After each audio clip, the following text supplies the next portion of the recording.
Assalamualaikum warahmatullahi wabarakatuh. Salam bahagia. Perkenalkan, saya Abdul Rahman, calon guru penggerak Angkatan 4, Malang 10, SMP Laboratorium Universitas Negeri Malang. Dalam kesempatan ini, pada demonstrasi kontekstual, ada beberapa pertanyaan yang akan saya jabarkan. Pertanyaan pertama, bagaimana saya mentransfer dan menerapkan pengetahuan yang akan saya dapat di program guru penggerak di sekolah atau lingkungan saya? Sebagai calon guru penggerak, saya sangat bersyukur diberikan kesempatan menimba ilmu untuk mengasah keterampilan dan profesionalisme profesi yang saya jalani, yang pada dasarnya semuanya berorientasi pada siswa untuk merdeka belajar. Banyak ilmu yang saya dapat yang sebelumnya saya belum mengetahui dan pahami. Sebagai pemimpin pembelajaran, ilmu yang saya dapat jangan sampai berhenti pada diri saya pribadi. Tapi saya mencoba untuk mentransfer kembali ilmu yang saya dapat dari program guru penggerak di lingkungan sekolah atau tempat yang saya bekerja. Langkah-langkah yang akan saya lakukan, yang pertama, selalu berlatih untuk mempraktekkan secara mandiri apa yang sudah saya dapatkan. Kedua, berkolaborasi dengan calon guru penggerak yang satu sekolah untuk menyusun rencana program yang akan kami laksanakan di sekolah. Ketiga, mengkomunikasikan dengan kepala sekolah tentang rencana program yang sudah kami buat untuk mendapatkan dukungan dan masukan-masukan. Yang keempat, sesuai dengan rencana kami akan mengimbaskan pada komunitas praktisi yang ada di sekolah kami. Beberapa materi dalam modul guru penggerak ini saya telah melakukan kolaborasi dengan rekan sejawat, dengan siswa, untuk mempraktekkan secara langsung. Ada segitiga restitusi, pembelajaran berdiferensiasi, teaching, studi kasus, dilema etika, dan bujukan moral. Ke depan, salah satu rencana program yang kami sosialisasikan adalah menerapkan pengambilan keputusan baik dilema etika maupun bujukan moral yang sering sekali kami alami di dunia kerja sebagai pemimpin pembelajaran dengan menggunakan prinsip-prinsip yang telah kami pelajari pada modul 3.1 pengambilan keputusan sebagai pemimpin pembelajaran.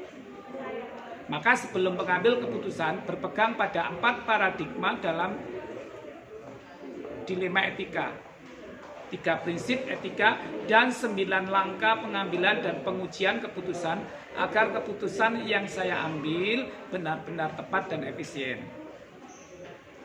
Pertanyaan kedua, langkah-langkah awal yang akan saya lakukan untuk memulai mengambil keputusan berdasarkan pemimpin pembelajaran. Dalam mengambil keputusan sesuai dengan yang saya pelajari dan pahami, pada modul ini saya akan menerapkan langkah-langkah sebagai berikut. Pertama, mengidentifikasi dengan mengelompokkan permasalahan. Apakah nantinya merupakan dilema etika atau bujukan moral? Sehingga apabila dilema etika akan betul-betul mengetahui lebih dalam antara dua nilai-nilai inti kebajikan yang sama-sama memiliki arti penting. Setelah itu, saya akan tentukan paradigma yang akan saya gunakan. Ada 4 paradigma. Yang pertama, individu lawan masyarakat. Kedua, rasa keadilan lawan rasa kasihan. Yang ketiga, kebenaran lawan kesetiaan. Yang keempat, jangka pendek lawan jangka panjang. Kedua, menentukan adanya prinsip-prinsip yang akan saya gunakan. ada 3 prinsip yang sering dipakai dalam membantu menghadapi pilihan-pilihan yang penuh tantangan. 3 prinsip tersebut antara lain yang pertama, berpikir berbasis hasil akhir. Yang kedua, berpikir berbasis peraturan. Yang ketiga, berpikir berbasis rasa peduli. Ketiga, yang juga tidak kalah penting adalah menggunakan 9 langkah dalam pengambilan dan pengujian keputusan yang akan kita ambil. 9 pola terstruktur yang menjadikan kita dengan mudah dalam pengambilan suatu keputusan. Yaitu langkah yang pertama, mengenali bahwa ada nilai-nilai yang saling bertentangan dalam situasi itu. Langkah 2, menentukan siapa yang terlibat dalam situasi itu. Langkah ketiga, kumpulkan fakta-fakta yang relevan dengan situasi itu. Langkah 4, pengujian benar atau salah dengan alur uji legal. Dengan pertanyaan apakah dilema etika itu menyangkut aspek pelanggaran hukum. Kemudian uji regulasi atau standar profesional. Bila tidak ada aspek hukum, mungkin ada pelanggaran peraturan atau kode etik. Kemudian uji intuisi akan bertanyakan apakah tindakan ini sejalan atau berlawanan dengan nilai-nilai yang Anda yakini. Uji halaman depan koran, apakah yang Anda akan rasakan bila keputusan ini dipublikasikan pada halaman depan koran, dan sesuatu yang Anda anggap merupakan ranah pribadi tiba-tiba menjadi konsumsi masyarakat. Uji panutan atau idola, Anda akan membayangkan apa yang akan dilakukan oleh seseorang yang merupakan panutan Anda. Langkah kelima, ujian paradigma benar lawan benar. Langkah keenam, melakukan prinsip resolusi. Langkah ketujuh, investigasi opsi trilema, mencari opsi yang ada di antara 2 opsi. Langkah ke-8, buat keputusan, membuat keputusan yang membutuhkan keberanian secara moral untuk melakukan. Langkah 9, keputusan dan refleksi. Setelah keputusan diambil, lihat kembali proses pengambilan keputusan dan ambil pelajarannya untuk sebagai acuan dalam kasus-kasus selanjutnya. Pertanyaan ketiga, kapan saya akan menerapkan langkah-langkah tersebut? Hari ini, besok, minggu depan, hari apa? Rencana akan saya catat sehingga tidak akan lupa.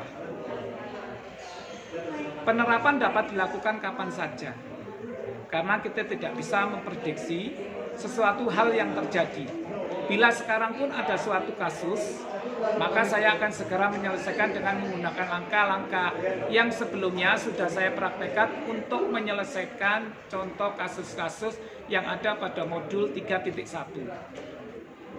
Yang pasti, kapanpun, dimanapun, ketika ada sesuatu, baik jangka pendek maupun jangka panjang, dalam pengambilan keputusan, saya akan mempraktekkan ilmu yang saya dapat dalam program Guru Penggerak, serta saya akan membuat administrasinya agar dapat kita pakai dalam memutuskan keputusan yang terjadi pada masa yang akan datang.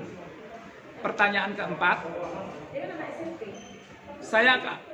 yang akan mendampingi saya dalam menjalankan pengambilan keputusan sebagai pemimpin pembelajaran.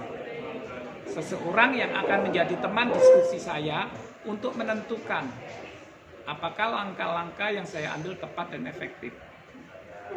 Dalam suatu lembaga pendidikan, tentunya saya tidak sendirian dalam memimpin pembelajaran. Banyak sekali orang-orang atau teman-teman yang terlibat di dalamnya. Begitu juga ketika saya harus menjalankan pengambilan keputusan. Saya akan melibatkan dan berkolaborasi dengan kepala sekolah sebagai pemangku kebijakan. rekan sejawat untuk berdiskusi dan memecahkan suatu dengan langkah-langkah yang sudah saya pelajari, yang nantinya akan pengambilan keputusan dapat tepat dan efisien. Dan tentunya merefleksinya kembali untuk perbaikan-perbaikan selanjutnya. Terima kasih, itulah penjabaran dari demonstrasi kontekstual yang sudah saya sampaikan. Semoga bermanfaat. Saya akhiri. Assalamualaikum warahmatullahi wabarakatuh. Salam bahagia.